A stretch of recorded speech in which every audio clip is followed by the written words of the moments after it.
गुरुर्ब्रह्मा गुरुर्विष्णु गुरुर्देवो महेश्वरः गुरुः साक्षात् परब्रह्मा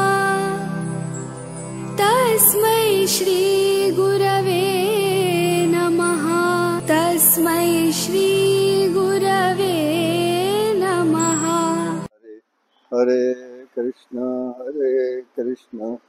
कृष्ण कृष्ण हरे हरे, हरे राम राम राम हरे हरे, हरे कृष्ण कृष्ण कृष्ण हरे हरे, हरे राम राम राम हरे हरे, हरे कृष्ण कृष्ण कृष्ण हरे हरे, हरे राम राम राम हरे हरे, हरे कृष्ण कृष्ण कृष्ण हरे हरे, हरे राम राम राम हरे हरे, हरे कृष्ण कृष्ण कृष्ण हरे हरे, हरे राम राम राम हरे हरे, हरे कृष्ण कृष्ण कृष्ण हरे हरे, राम राम राम हरे हरे, हरे कृष्ण कृष्ण कृष्ण हरे हरे, हरे राम राम राम हरे हरे, हरे कृष्ण कृष्ण कृष्ण हरे हरे, कुंडली कवरदारी विठ्ठल श्री ज्ञानदेव तुकाराम, अवधूत चिंतन श्री गुरुदेव दत्त, भगवान गोपाल कृष्ण महाराज के जय, पंढरीनाथ भगवान के जय, सद्गुरु ज्ञानेश्वर महाराज के जय, सद्गुरु केशवराव महाराज की जय, जय जय रघुवीर समर्थ। ओम पूर्णमिदं पूर्णात् पूर्णमुदच्यते पूर्णस्य पूर्णमादाय पूर्णमेवावशिष्यते। नमः शान्ताय दिव्याय सत्यधर्मस्वरूपिणे स्वानन्दामृत तृप्ताय श्रीधराय नमो नमः। कृष्णाय वासुदेवाय हरे परमात्मने प्रणतक्लेशनाशाय गोविन्दाय नमो नमः। हरि ओम।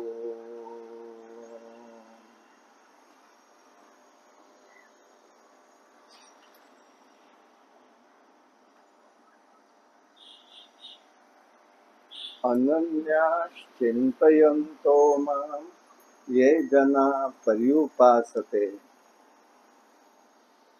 तेषां नित्याभियुक्तानां योगक्षेमं वहाम्यहम्।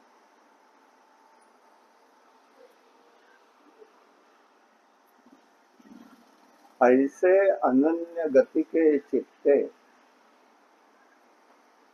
चिंतित से माते ते उपासिता तया ते मीच सेवी।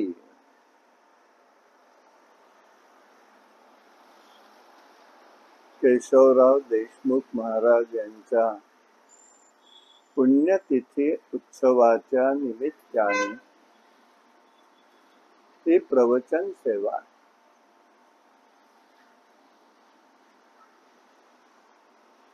भावार्थ दीपिका ज्ञानेश्वरीतल्या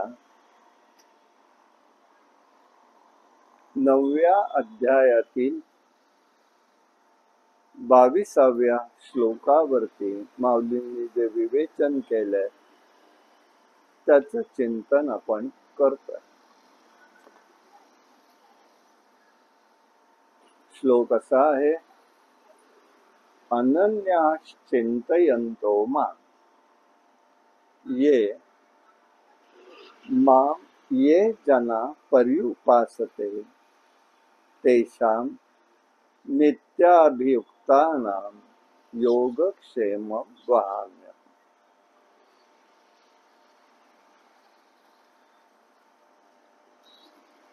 कालपासून या ओवीला आपण प्रारंभ केलेला आहे श्लोकाला.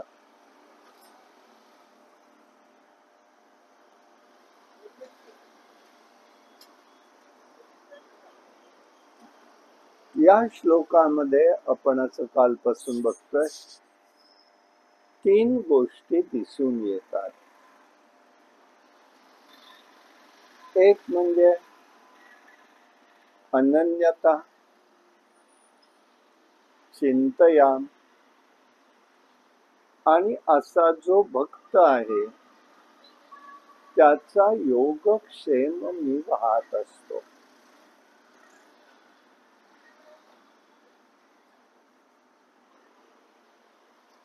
तेव्हा काल आपण अनन्यतेबद्दल बघितलं.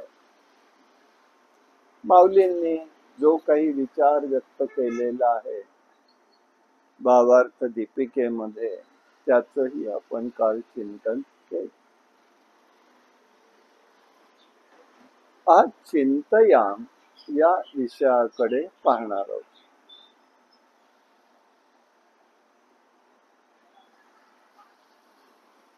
भक्ताच्या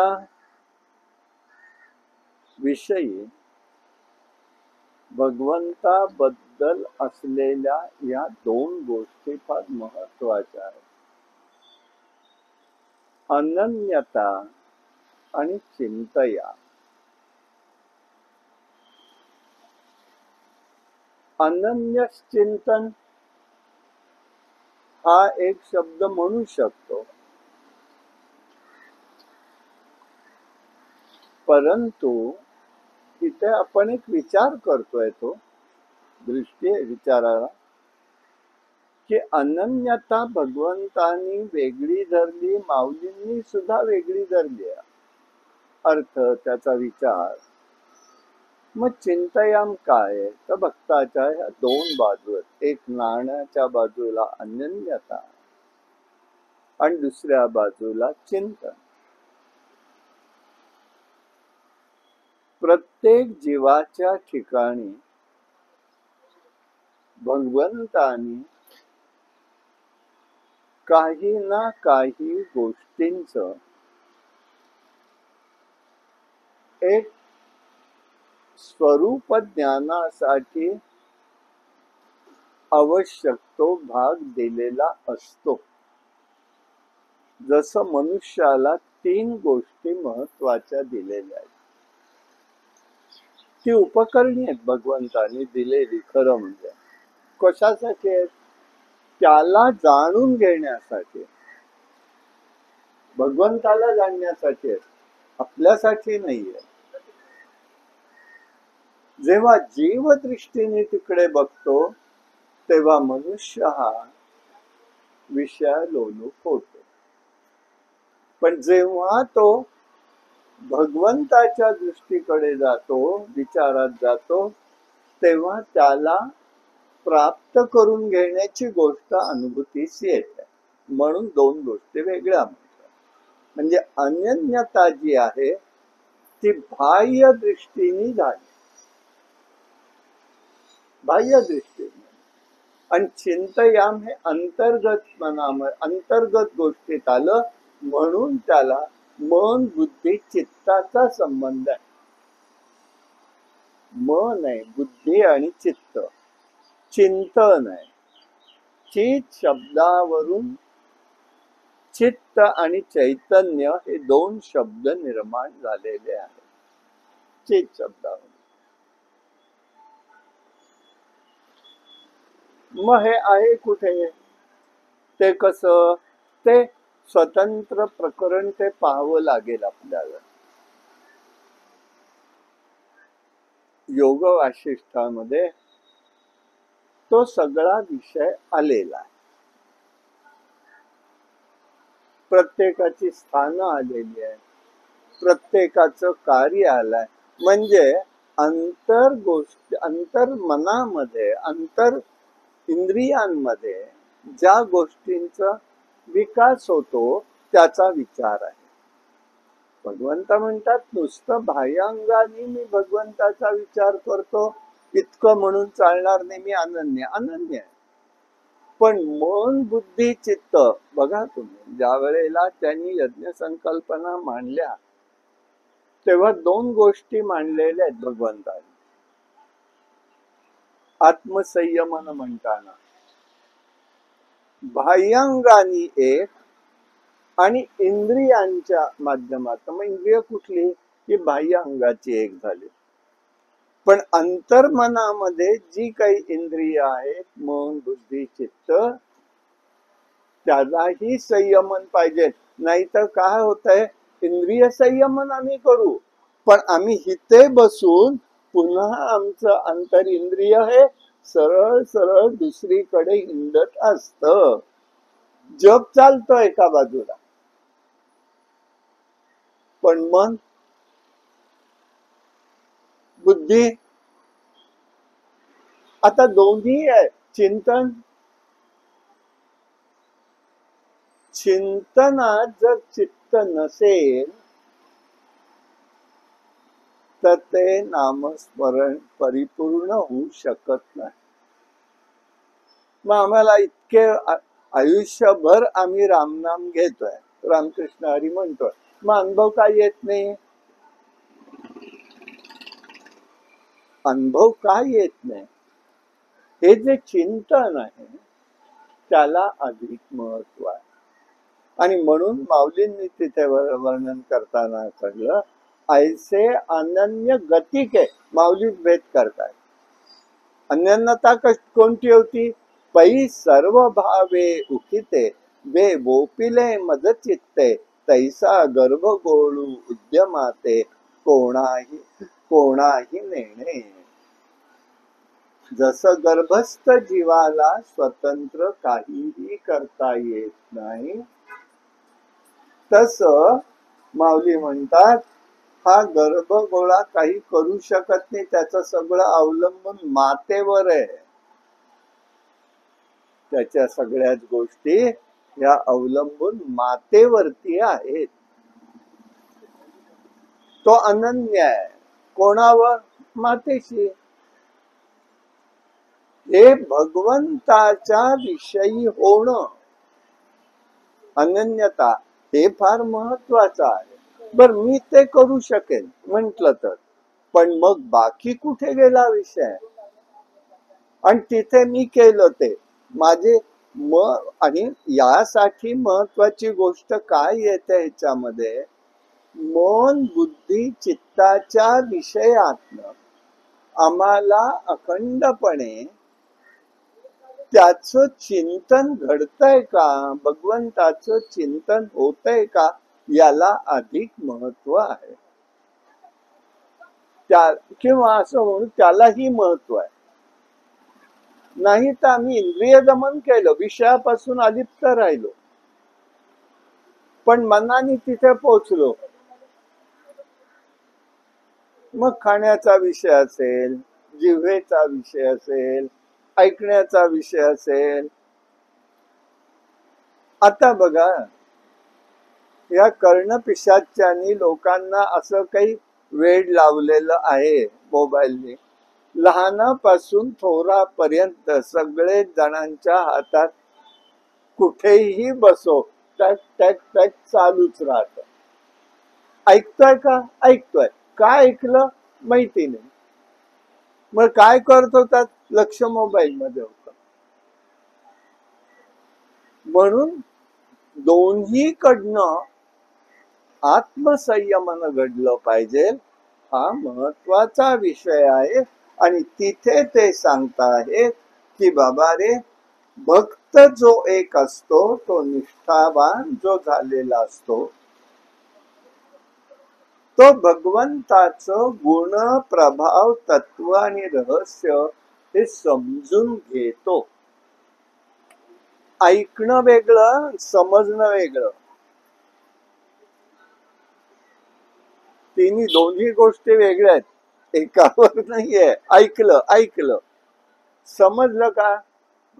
म्हणून 3 त्याच्यामध्ये भाग असतात. प्रिस्क्रिप्शन म्हणजे सांगितलंय काय ग्रंथानी, त्याला प्रिस्क्रिप्शन म्हणायचं. संहिता, संहिता काय म्हणजे? परसेप्शन, मला समजलं काय, ते सगळ्यांना सारखंच समजतं असं नाही.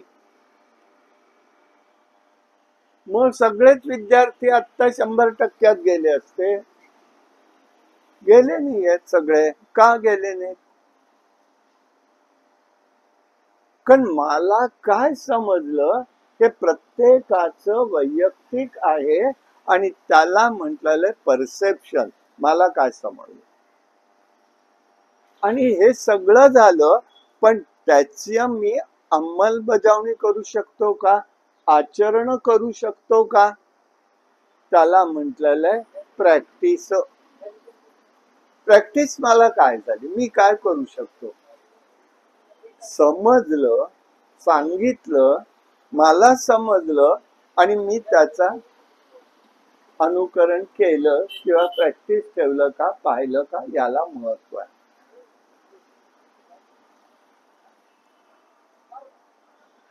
डॉक्टर खूप हुशार आहे, नाही असं नाही, डॉक्टर हा हुशार आहे. कधी लक्षात येतं?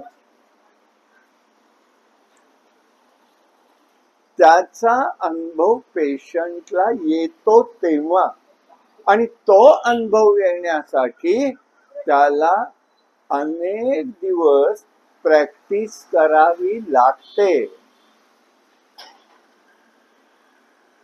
अनेक दिवस. ते कायदे करून येणार नाहीये.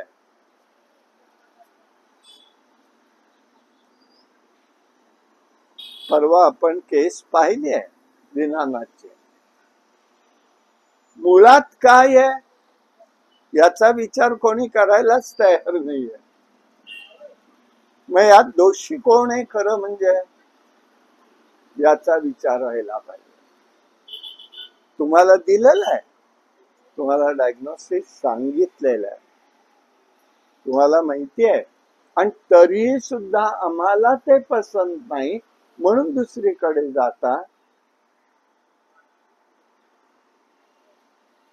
आम्ही म्हणू तसं पाहिजे, मग ह्याला अनुभवाला काय म्हणणार आम्ही? म्हणून चिंतयाम हा स्वतंत्र विषय भगवंताला व्यक्त करायचा असं वाटतं. म्हणून चालता बोलता, उठता बसता, झोपताना जागताना, एकांतात लोकांतात, साधना करताना निष्काम भावाने भगवंताचं चिंतन घडलं पाहिजे. निष्काम भावना.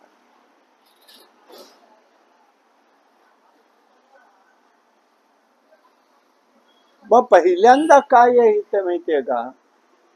आम्ही लोकासाठी पहिलं बघायचा प्रयत्न करू, बाह्यांगाने नाही, पण तो आत्मानंद आहे ना, तो स्वतःच्या स्वतःसाठी आहे. आणि म्हणून स्वतःच्या आनंदासाठी भगवंताच्या उपचाराची क्रिया करणं, त्याचं नाव आहे चिंतया. एकासाठी नाही.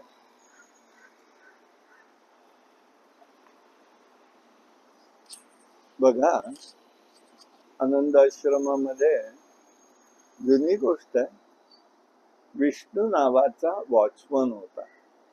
त्याचे वडील होते उमाजी, त्यांचे वडील होते. पण आता विष्णूला अपत्य नव्हतं, दोघच जण होते. विष्णू गेला, त्याच्या पत्नी होत्या. भागवत सेवा तिथे घडायची, त्या ऐकायला येऊन बसायच्या.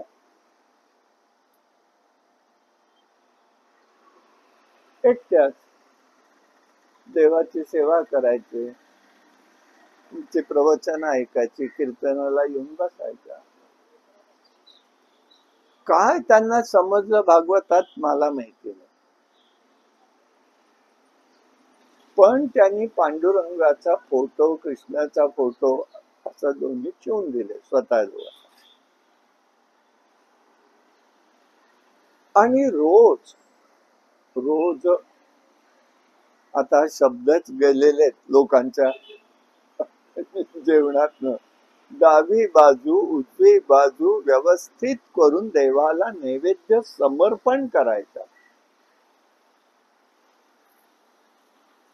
समर्पण करायचं. आणि करायच्या त्या रोज करायचं, एकटेच बाई, पण सगळं चटणी कोशिंबीर हे ते सगळं सगळं करायचं. आता माणसांचं असायचे, मी कशाला जातोय बघायला, मी काही जात, माझं खाणंच बाहेर नाही, त्याच्यामुळे तो माझा विषय नाही, पण मी आपलं ऐकलेलं सांगतो. मग काय झालं, एक दिवस सगळ्या बायकांच्या मध्ये गलका सुरू होता. मला पाहिल्यावर गप्प झाल्या, मी विचारलं नाही काय. त्यातली एक जण आली मध्यंतराला, म्हणाली काय बायकात नुसत्यात बडबड करतात, बडबड करतात त्या विष्णूच्या बायकोबद्दल, भागवताला बसायचं आणि या बडबडी करतात. अरे छान. म्हटलं झालं काय मग, कशासाठी आहे, का तिचं काही चुकलं का, ती काही बोलली का, नाही म्हणाले, ती काहीच बोलली नाही. मग म्हटलं झालं काय, एकटीच बाई आणि सगळा स्वयंपाक करते, याचं दुःख इतरांना, आता याला काय करावं, काही गरज आहे का, नाही ते. आणि सगळं झालं, म्हणजे भागवत झालं, समाप्ती झाली. आणि मग एक दिवस त्या आल्या माझ्याकडे, त्याहूनच आल्या, म्हणजे तो माझ्यात फार मोठं एक मी परिवर्तन झालं असं मला वाटतं. म्हटलं काय झालं, तर काही नाही म्हणाल्या, मी जेव्हापासून तुमच्याकडून कृष्णाचं ऐकलं तेव्हापासून मला रोज असा भास होतो तो माझ्या बरोबर आहे. मग तो जर माझ्या बरोबर आहे तर मग त्याच्यासाठी मी रोज सगळा, माझ्या शब्दात मला ऐकवलं, डावी बाजू उजवी बाजू करून रोज नैवेद्य मी त्याला समर्पण करते बर का, रोज. आता तिचा भाव काय आहे आणि इतरांचा पाहण्याचा भाव काय, काय याला म्हणाल. दिवसभर त्या बाई, एकटेच बाई, मग आल्या गेलेल्याच्या हातावरती माझ्या कृष्णाचा प्रसाद घेऊन जा, माझ्या पांडुरंगाचा प्रसाद घेऊन जा. विठ्ठल आला आश्रमात तरी सुद्धा मग ती म्हणायची, विठ्ठला प्रत्यक्ष जेवायला यायचं. मग विठ्ठल जायचा,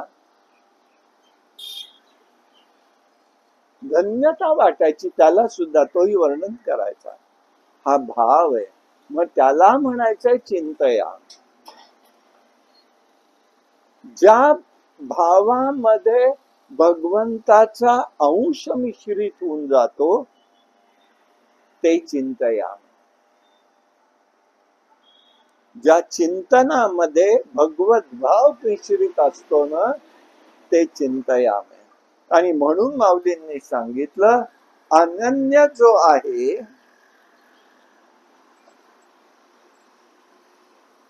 त्याच्या ठिकाणी जीव भाव मन बुद्धी अहंकार अहंता ममता देहावरच प्रेम मी माझं सगळं संपून जात आणि केवळ भगवंत आणि त्याचं प्रेमच राहत. म्हणून भगवंताशी नातं जोडून करायचं आहे. यासाठी माऊली म्हणतात, मजवर प्रेमानेच ते जिवंत राहिलेले असतात. मजवरच्या प्रेमाने ते जिवंत राहिलेले असतात. ऐसे अनन्य गतिके तैसे मी वाचूनी ना काही, अनिक गोमटे नाही मजही नाम पायी जिणिया. माझ्या नावाचं ते जिवंतच राहू शकत नाही. असं जे आहे ते चिताला म्हटलं चिंतन, त्याला म्हणायचं चिंतन. तुकाराम महाराजांचं उदाहरण दिलं जातं. अखंड चिंतन भगवंताचं चाललेलं आहे. मेवणा जेवायला येतोय, श्रीमंत घरचा आहे, पालखी विठोबापाशी त्यांचं माहेर आहे. तुकारामांचं सासूरवाड म्हणजे मणियारांचं जे घर आत्ताच आहे ते तुकारामांच्या सासूरवाडचं आहे.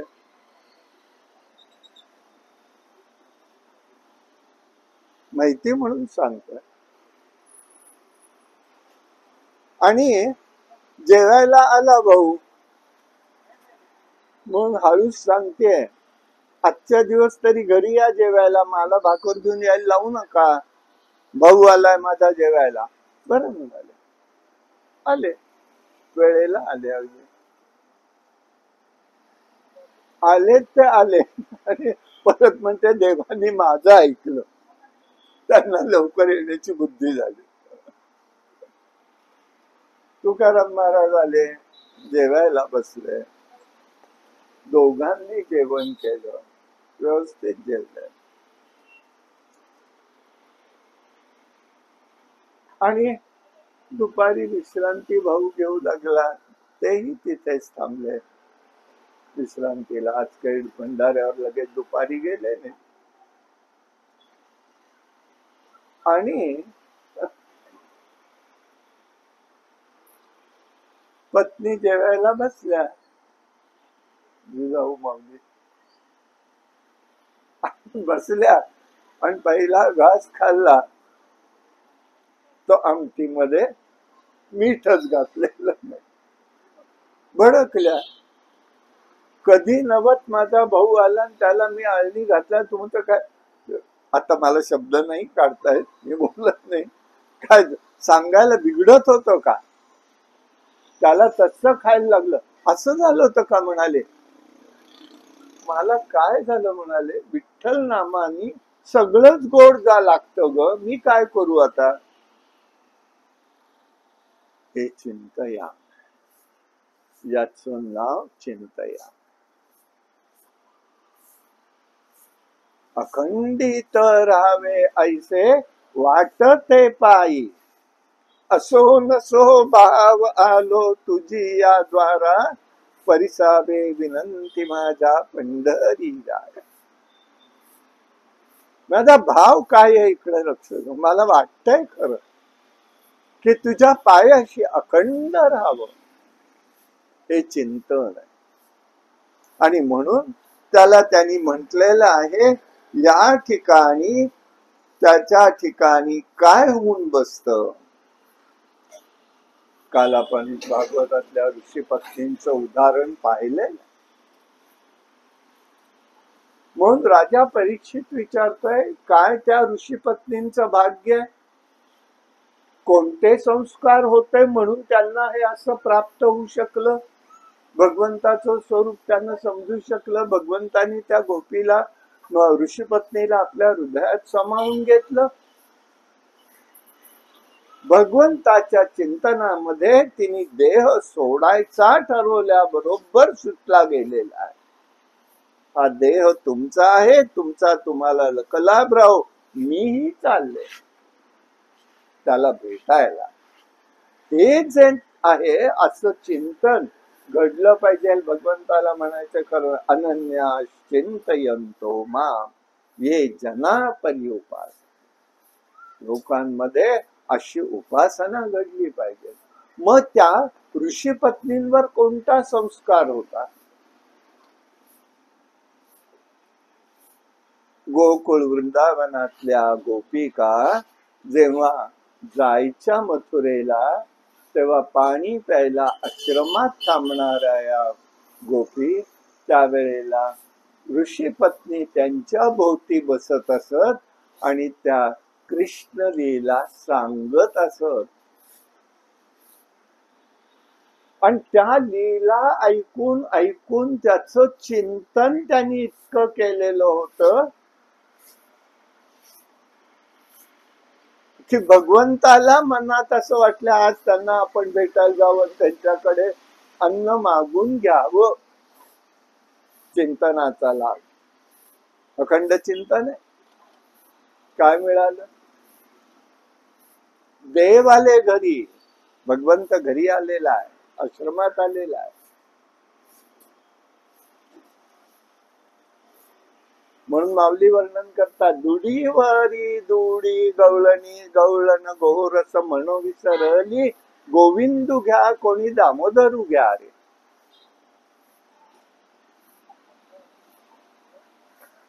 आणि तो विसरल्यात, ते हा गोरस आमच्या जवळ आहे हेच विसरल्यात, पण गोविंद घ्या कोणी दामोदरू घ्या म्हणू लागल्यात.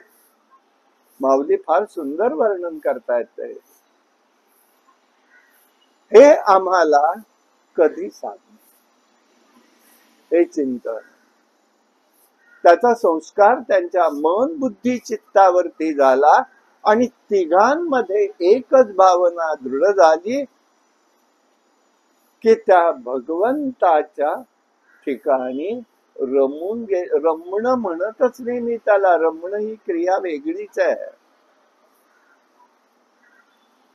एकरूप झाले. त्यामुळे तिथे आनंदाशिवाय दुसरी निर्मितीच नसते. म्हणून भगवंताचं सगळं रूपही गोड वाटलं पाहिजे. तुझं सगुण म्हणू का निर्गुण रे, सगुण निर्गुण दोन्ही एकच रे. हा अनुभव नाथ महाराजांनी घेतलाय. आणि म्हणून त्यावेळेला होतं कसं, रूप पाहिलंय पण ते मन बुद्धी चित्तात बसत. मनात असेल तर वरवर झालं, बुद्धीत असेल तर क्रियेतूच उतरणार आहे. पण मन बुद्धीत दृढ झालं तर चित्तात बसून राहत. कारण चित्तामध्ये अनंत जन्माच्या राहणाऱ्या वासना असतात, अनंत जन्माच्या असतात. एका जन्मात त्या पुऱ्या होतील असंही कधी नाही. आणि म्हणून त्या शब्दामध्येच महत्व आहे. आपल्या मराठी भाषेचं वैशिष्ट्य आहे वासना. वा शब्द कधी वापरतो आपण, आश्चर्यकारक वाटत तेव्हा, बरोबर आहे. वा काय सुंदर आहे. आणि आसन, जिने असं काही आसन घालून बसलेली आहे ती वासन. आसन घालून जाता जात नाही, जन्म नाही. आणि म्हणून माऊली अभंगातही सांगतात, चित्त चैतन्य चोरून नेले हो, नवसिये माझे नवसिये. तुझी सेवा करेन मनोभावे. अशी सेवा आपल्या हातून घडते का? या महात्म्यांच्या कडून घडली. म्हणून आज 82 वर्ष 83वा वर्ष हे आहे की उत्सव चालला. कसं का असेल ना, 5-3-2च्या खेळात असेल पण आहे. हे महात्म्यांच्या अखंड चिंतनामध्ये बसलेला परमात्मा, त्याचं ते स्वरूप आहे. तो सगळं करून नेतो पुढे. आणि म्हणून याला ते स्वरूप वाटतं. म्हणून ते सांगतात, जगण्याचा हेतूही त्यांचा तोच असतो. या जीवनम तू निखिलम भगवान मुकुंद. भक्ताचं जीवन म्हणजे देह, दशेंद्रिय, गुण, कर्म, पंचप्राण, मन, बुद्धी याचा जो व्यापार आहे तो फक्त भगवंताचाच असतो. जे काही असतं ते सगळं भगवंताचं असतं. म्हणून महाराज तुकाराम सांगतात, विषय एक तो त्याचा झाला नारायण. त्यांचा विषयच हे नारायण स्वरूप होऊन जातं. त्यांना वेगळं काही करायची आवश्यकताच वाटत नाही. वेगळं त्यांच्या मनामध्ये सुद्धा येत नाही. हे त्याच्यातलं महत्वाचं भाग आहे. हे त्याच्यातलं मनातलं महत्वाचा भाग आहे तो. आणि यासाठी आपल्याला तो विषय पाहायचा आहे. भगवंत कसं म्हणतात आणि त्यासाठी तो जिवंत असतो. म्हणून आपल्याला जनाबाईची गोष्ट सगळ्यांना माहिती आहे. कसं चिंतनाचा विषय घडतो. चोख्यासाठी ढोरे ओढी, जनाबाईचं दळण दळी. हा असा ज्याचा अधिकार आहे त्यांचं अखंड चिंतन भगवंताचं असतं. अखंड चिंतन भगवंताविषयीच असतं. मग त्यांचं कर्म आठवतील, त्यांचे गुण आठवतील, त्यांचा प्रभाव आठवतील, त्याचा गुणानुवाद करतील.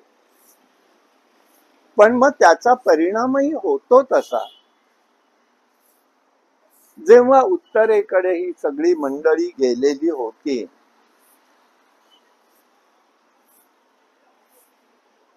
तेव्हा अनेक संतांच्या भेटी झाल्या तीर्थावळीचे. तिथे म्हटलं जातं त्याच्यात जनाबाईंची एका महंतांची भेट उत्तरेकडे झाली होती. ते प्रभावित झालेले तिच्या भक्तीवर. ती महाराष्ट्रात ही लोक परत आली. काही दिवस गेले आणि त्या महंतांकडे कोणीतरी एक जण साधक आला. साधक आहे, जाणता साधक आहे. तो म्हणाला, महाराज माझ्यावर अनुग्रह करा, महंताजी कल्याण करा माझ्या जीवन. ठीक आहे, मी एक काम सांगतो ते कर. महाराष्ट्रात जा, पंढरपूरला जा आणि जनाबाईंची भेट घेऊन ये, त्यांचा अनुग्रह घेऊन ये, मग पुढे बघू आपण. आपण ज्यांच्याकडे आलोय त्यांनीच हे सांगितलंय म्हणून ते गेले. पंढरीत आले, कुठेही जनाबाई, कुठेही जनाबाई. सगळ्यांनी सांगितलं इकडे जा, तिकडे जा, नामदेवाच्या घरी असेल तिथेच असते ती. तिथे चौकशी केली, त्यांनी सांगितलं ती गेली आहे वाळवंटात गोऱ्या थापायला. हो का? त्याला आधी समजेना गोरी म्हणजे काय, मग सांगितलं, तुम्ही गेला, वाळवंटात आलाय. तर एका ठिकाणी बरीच गर्दी आणि 2 महिला कडकडून भांडतायत. काय गंमत आहे बघा, कडकडून भांडतात. त्यांनी एकदा हळूच विचारलं, बराच वेळचं भांडण ऐकलं आणि मग विचारलं, जनाबाई कुठे? आई का ती भांडणारी बाई? भांडणारी बाई म्हणला. त्याला आश्चर्य वाटलं, मला ह्या महंतांनी हिच्याकडे पाठवलं आणि तिथे इतकं अभद्र बोलतीये. काय बोलणार, भांडते सगळ्याची कडकडून त्या बाईची. मग थोडस भांडण शांत. जनाबाई केलं, काय पाहिजे? शब्द पुढचे मी काढत नाही, मला अप्रस्तुत वाटत. म्हणाली, कशासाठी आलाय? अनुग्रह घ्यायला आलोय, आमच्या आमच्या महंतांनी पाठवलं. कळतंय का त्याला काही? मी काही अनुग्रह माझ्याकडे नाही, काही देत ते, जा मला. अरे च्छा, त्यांनी तर एवढं मी सांगितलं आणि आता असं हिता असं बोलते, काय करू मी आता?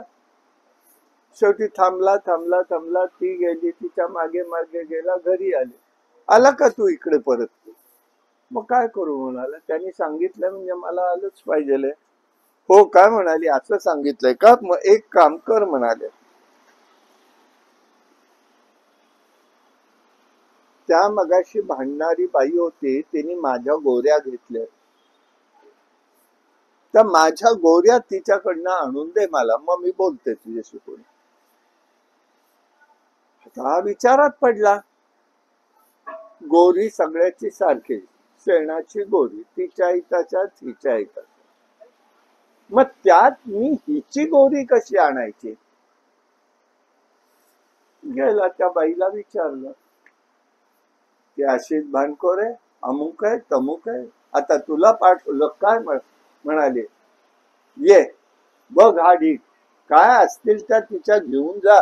आणि टाकले 2 शब्द, जा तिला घेऊन तिच्या गोऱ्या. हा आला बसला, विचार केला. ज्या अर्थी तिने मला सांगितलंय त्या अर्थी गोरीमध्ये काहीतरी वैशिष्ट्य असणार आहे. साधक आहे, साधकाला किती सावध राहावं लागतं हे लक्षात ठेवा. काय वेडीये म्हणून सोडलं नाही त्या साधकांनी, मूर्खासारखं मला सांगितलं म्हणून सोडलं नाहीये. ज्या अर्थी सांगितलंय त्या अर्थी म्हणून तो बसला 10 मिनिटं. आणि मग त्याच्या लक्षात आलं, ज्या अर्थी असं आहे ना त्या अर्थी वेगळा. म्हणून त्यांनी गोरी एक एक तिची काढली बाजूला, ती जवळ घेतली. तर तिच्या त्याच्या कानावर विठ्ठल नाव काही वेळेला आलं, म्हणून कानाला लावलं तर छान विठ्ठल नाव यायला लागलं. मग त्यांनी बरोबर ज्या ज्या नावातनं विठ्ठल शब्द बाहेर पडतोय ती गोरी बाजूला काढली.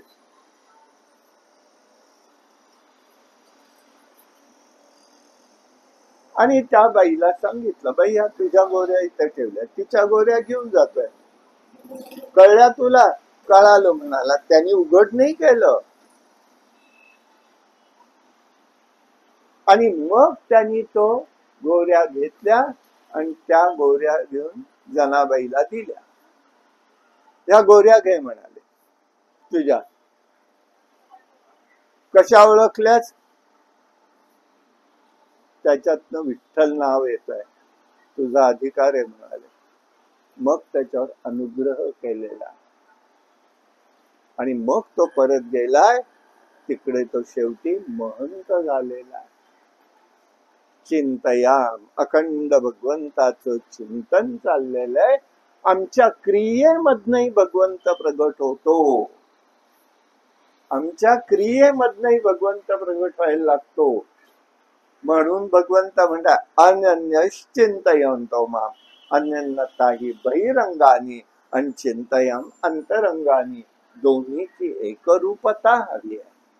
आणि यासाठी हे सगळं त्याच्यासाठी तो करत असतो. आणि मग त्याच्या ठिकाणी मी त्याची अनन्य भक्ताची मी सेवाही करतो. भगवंताचा माऊली म्हणतात, ते एकवटून ते क्षणी अनुसरले गा माझ्या वाणी, तेने तेव्हाची तयाची चिंतावणी मजसी पडली. असा जो भक्त चिंतन करतो त्याची चिंता मलाही वाटते. मी अखंडपणे त्याच बघत असतो आणि त्याच्या ठिकाणी पाहत असतो आणि त्याची मी सेवाही करत असतो. अशा भक्ताची सेवा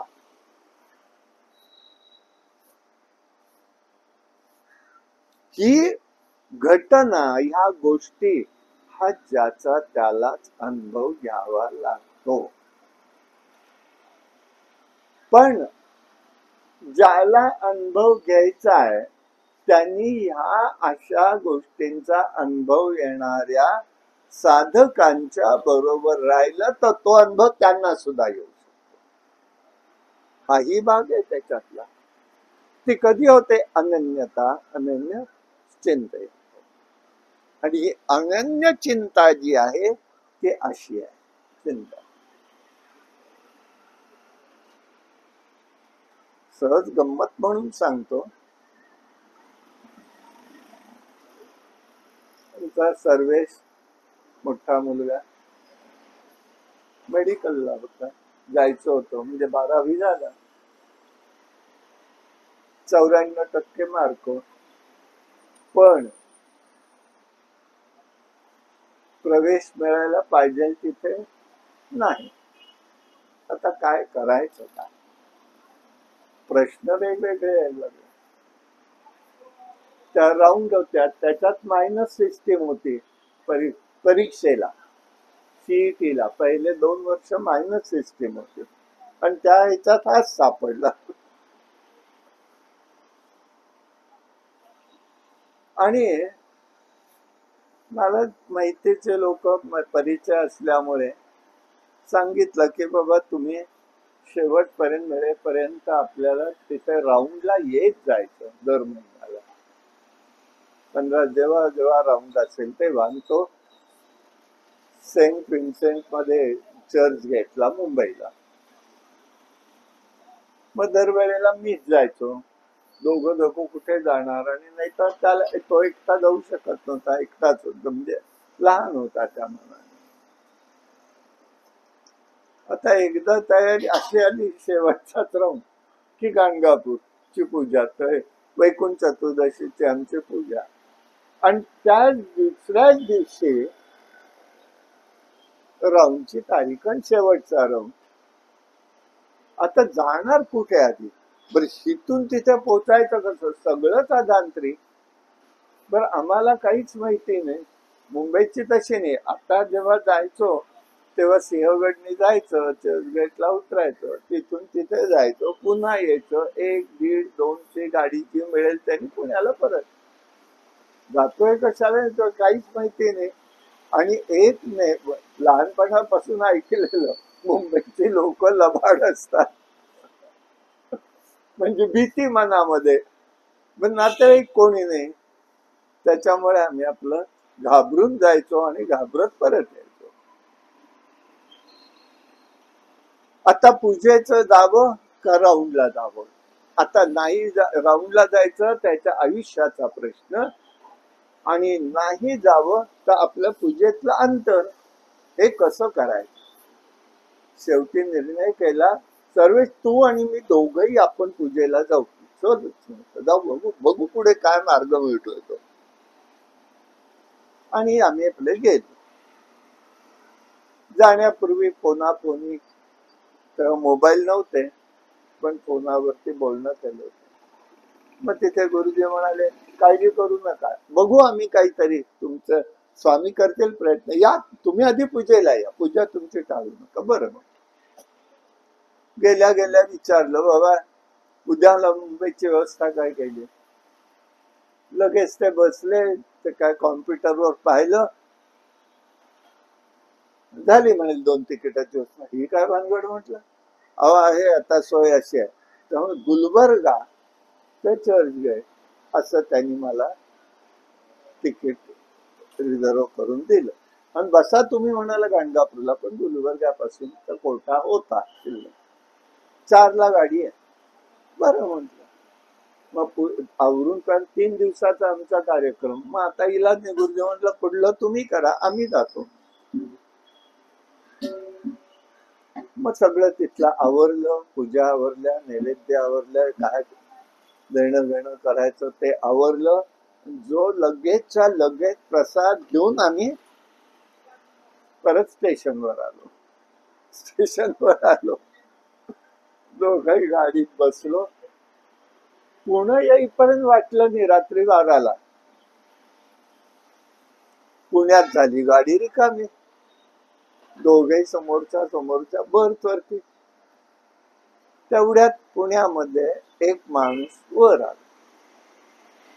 तो आमच्या इथे वर त्याचा बर्थ होता, तो गेला वर, बोलला नाही, काही नाही.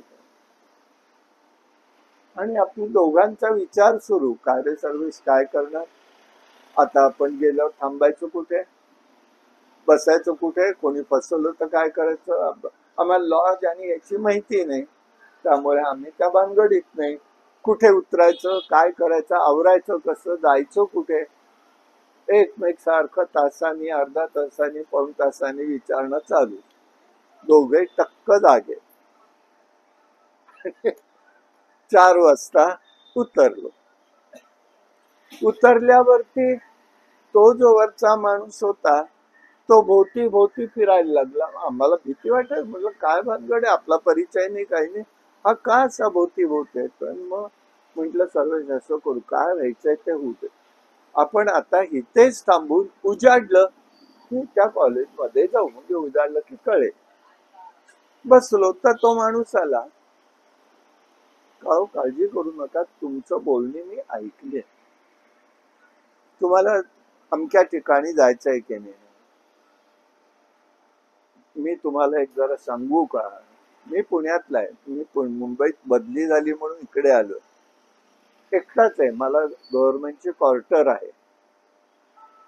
तर म्हणाले तुम्ही माझ्या इथे या, तुमचं काय आवरायचंय आवरा, तुम्हाला काय असं लागेल त्याची व्यवस्था करून देतो आणि तुम्ही जा पुढे. आता माणूस देईन, तो माणूस तुम्हाला तिथे नेऊन सोडेल. हो नाही करता करता जाऊ दे, कुठेतरी विश्वास ठेवू म्हणून आम्ही आपले गेलो त्याच्यावर. रात्रीची वेळ, अंधाराची, कळलं नाही, दिवे होते तरी रस्ते कळले नाही. आणि मग तो कुठल्या इथनं कुठून गेला कुठे आला काही कळलं नाही. आणि लगेच त्याच्या भोवती त्याला पाहिल्यावर, गेट उघडल्यावरती सगळे लोक तिथे त्याच्या भोवती आली. साहेब चला, साहेब चला सांगायला. अरे कळे ना आम्हाला, म्हटलं काय झालं. त्यांनी त्याची बॅग घेतली, लगेच त्यांनी सांगितलं हे माझे पाहुणे, मी इकडल्या खोल्यात नाही, तुम्ही इकडली खोली द्या त्यांना, 1 द्या 2 द्या, पाहिजे ते द्या, त्यांना काय हवं नको बघा. ठीक आहे म्हटलं. त्यांनी आम्ही अप्लाय घाल, तर तुम्ही 7:30ला त्यांच्याकडे जा, चहा कॉफी लागेल ते द्या, नाश्ता द्यायचा असेल द्या, आणि त्यांना बरोबर आमच्या ऑफिसमध्ये घेऊन यायचंय, तिथे त्यांना घेऊन जा. बरं म्हणाले शिपाई लोक होते. आता 4 वाजूनच गेले होते, तासभर आपले बसलो विचार करत. मग भराभरा आवरलं, त्यांनी पाणी दिलं, हे दिलं, 1-2 तास लवंडलो आम्ही. आणि 7:30ला बरोबर शिपाई न्यायला आला. शिपाई न्यायला आला आणि आम्हाला तो घेऊन त्या ऑफिसमध्ये आला. बरोबर ऑफिसमध्ये आल्यावर आम्ही आपल्या लाईन मध्ये उभा राहिलो. नंबर आला की जा म्हणाले. बरोबर. आणि काय आश्चर्याची गोष्ट, भगवंताची कृपा कशी, दार उघडून बघतोय तर तोच माणूस तिथे बसलेला, पण एका शब्दाने त्यांना आम्हाला दर्शवलं की मी मुख्य आहे त्याचा, माझ्याच हातात आहे, तुम्ही माझ्या बरोबर. त्यांनी दर्शवलं नाही, काही नाही, काही काही काही नाही. याला आता काय म्हणाल, योगक्षेम वहाम्य, अशा लोकांचा योगक्षेम वाहतो म्हणजे काय आहे, तर हे योगक्षेम अशा पद्धतीने भगवंत कुठे ना कुठे तरी सहाय्यभूत होतो. सहाय्यभूत झाला म्हणून भगवंताचं अस्तित्व नाही आहे. आमचा आनंद त्यांनी त्याचा आनंद आम्हाला देऊन आनंदित ठेवलं. एक शब्द बोलू नका म्हणाला, कागद काढा, बघितलं कॉम्प्युटरवर, हे असं आहे, हे असं आहे, आत्ता पुण्यात पेमेंट सिटी येते, आत्ता तुम्ही घ्या, पुढचं आमचं दुर्दैव सुदैव ते असेल ते. पण लगेचचा लगेच निर्णय झाला, बाहेर आलो, बेटा काही आवश्यकता नाही म्हणे, तुमचं काम झालं, चला जा तुम्ही पुढे. हे देव नियोजन काय करत असतो आम्हाला कळत नाही. अशांचा योगक्षेम राहतोय म्हणून त्यांनी तिथे उदाहरण दिलं माऊलींनी. मग जिही जे जे करावे ते मजची पडिले आगवे, तैसे अजात पक्षाचे नि जीवे पक्षिणी जैसे. माऊली म्हणतात, बाबा रे, पंख न फुटलेले पक्षाचे पिलू असते तसं पक्षिणीवर अवलंबून असतं. तेच पिलाचं जीवन असतं, तेच भक्त फक्त आपल्या करता जे काही करतो ते मीच त्याच्यासाठी सगळं करत असतो. दोन्ही बाजू. भुकेलिया बाळ अतिशोक करी. तुकाराम महाराज सांगतात, याजसाठी केला होता अट्टास, शेवटचा दिस गोड व्हावा. आता निश्चिंतीने पाविलो विसावा. ही अनुभूती घ्यायला ज्याची त्यालाच पाहिजे ना. विसाव्याला मी चाललोय, विसाव्याला आहे.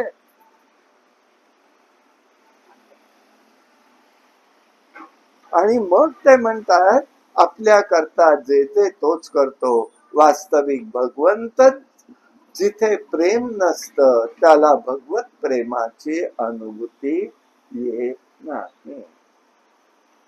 म्हणून भगवंतानी भक्तानी भगवंतावर निस्सीम प्रेम करावं. आणि जेव्हा भक्त भगवंता प्रेमा करता जगणं, तर भगवंत ही भक्तीने सगुण होतो.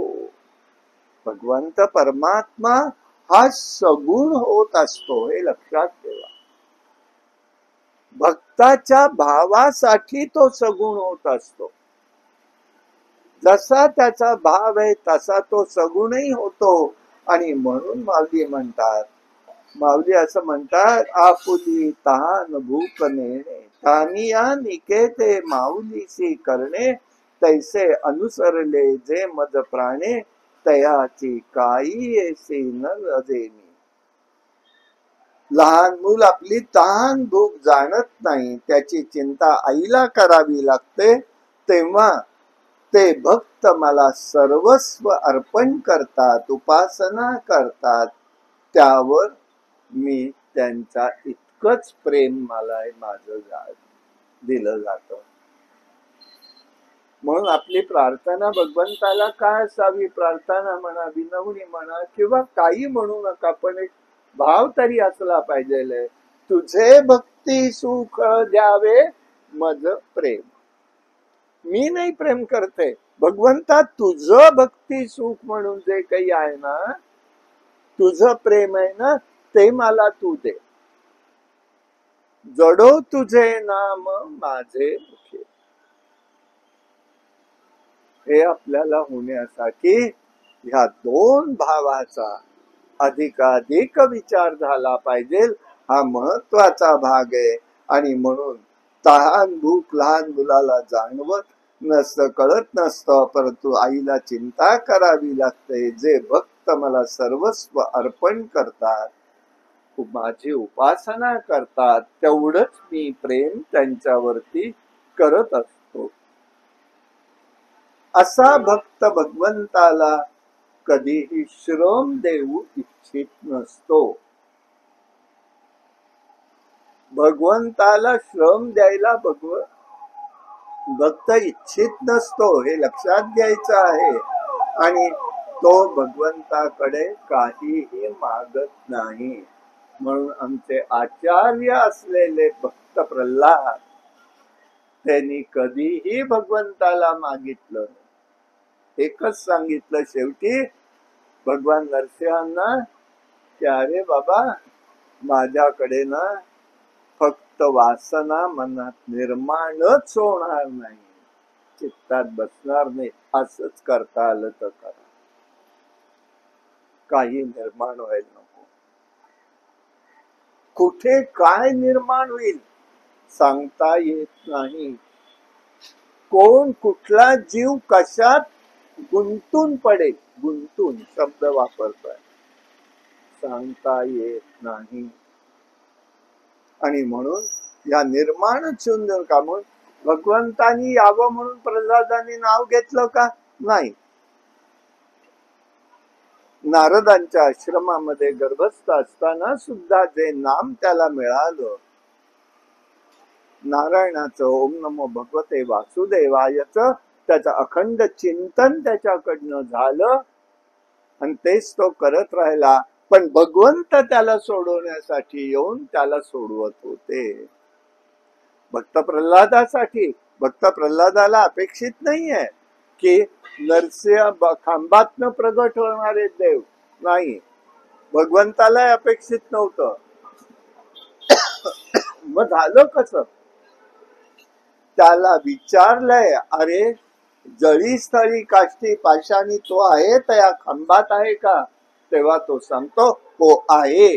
त्याचा शब्द खरा करण्यासाठी, त्याचा शब्द खरा करण्यासाठी भगवंत त्या खांबातनं प्रगट झालेले. हाके सरशी उडी, हाके सरशी उडी घेतली आहे. ही अनन्या चिंतयंतो माम, हा जो भाव भगवंताचा आहे तो तिथे आहे. आणि म्हणून हे त्या ठिकाणी बघायचं आहे. पुढे भगवंत म्हणतात, तया माझ्या सायुज्याची चाड, तरी तेची पूर्वी कोड, का सेवा म्हणती तरी आड, प्रेम सुय. जे भगवंत असतात, भक्त असतात, त्यांच्या अंतःकरणातही प्रेम मीच निर्माण करत असतो. एका कक्षेमध्ये तरी यावं लागतं, एका कक्षेमध्ये यावं लागतं, तेव्हा तिथे तो त्या ठिकाणी करून घेतो. प्रेम प्रगट होतं आणि सगुण स्वरूपाची प्रेम भक्तीची ही सेवा आहे. माऊली म्हणतात सायुज्याची चाड. सायुज्य म्हणजे काय? सलोक, समीप, स्वरूप आणि समीप आणि सायुज्य, या चार सांगितलेले आहेत मुक्तीचे विचार. पण माऊली म्हणतात सायुज्य. मग या सायुज्याचा अर्थ काय? चिंतन करण्यासारखा पुष्कळ विषय, म्हणजे जर चिंतन केलं तर पुष्कळ आहे. हिते भगवंत अनन्य चिंतयंतो माम म्हणतात. मग इथे सायुज्याचा अर्थ काय? मुक्ती नाही, तर त्याचा अर्थ असा आहे, आत्ता या जिवंत असतानाही आणि गेल्यावरही भगवंताशी ऐक्य राहून त्याचं प्रेम प्राप्त होणं, ते सायुज्य. मुक्ती नाही. नाही तर सायुज्याची चाड, मुक्ती म्हटलाच ना शब्द भगवंताने, माऊलींनी. पण माऊली का म्हणतात? जिवंत असतानाही आणि गेल्यावरही ते भक्ताची काळजी घेतात आणि आपला आनंद त्याला देतात. आपला आनंद म्हणजे भगवंताचा आनंद. आपला आनंद असा वेगळा नाहीये, लक्षात घ्यायचं आहे. देवाचा आनंद आपल्याला मिळतो आणि त्याला उपनिषदकार म्हणतात आनंदे जाता आणि जीवंती. तो आनंद आपल्या जीवनामध्ये मिळणं हा सगळ्यात महत्वाचा भाग आहे. आणि मग काय होतं? अशांच्या भावाचं रक्षणही मी करतो आणि उपासनाही पूर्ण करून घेत असतो. कारण तपाचा कर्ताही परमात्मा, उपासनेचा कर्ताही परमात्माच असतो, दुसरं कोणीही नसतं. मी तप करतो असं म्हणणारे असतात ते दैत्य असतात. दैत्यांनी उपासना केली नाही पण तप केलं. पण भगवंताचा नियम आहे, तप जो करतो त्याला त्याचं फळ दिलं पाहिजे. तपाचं फळ उपासनेचं नाही, उपासनेचं फळ आहे भगवंताचं प्रेम. आणि या प्रेमासाठी आपलं साधकाचं जीवन, साधकाची उपासना, साधकाचं कार्य त्या दृष्टीने राहायला पाहिजे. भगवत प्रेम, केवळ आनंद तो तिथे आहे. आणि हा आपल्याला प्राप्त होण्यासाठी अशी जी संतांचं जे काही कार्य आहे त्याला पुन्हा पुन्हा उजाळा देऊन आपण त्याच्यामध्ये सहभागी होणं हे महत्वाचं आहे. आणि यासाठी आता तिसरा जो विषय याच्यातला योगक्षेम. भगवंत म्हणतात योगक्षेम, अभियुक्ताना, नित्य सातत्य आहे. नुसतं नाहीये, अखंडताच आहे. असा जो कोणी आहे भक्त, त्याच्यासाठीचा विचार ते म्हणतात योगक्षेम. मग हा योग काय आहे, त्याचा क्षेम काय आहे, याचा विचार आपण उद्याच्या दिवशी करूया.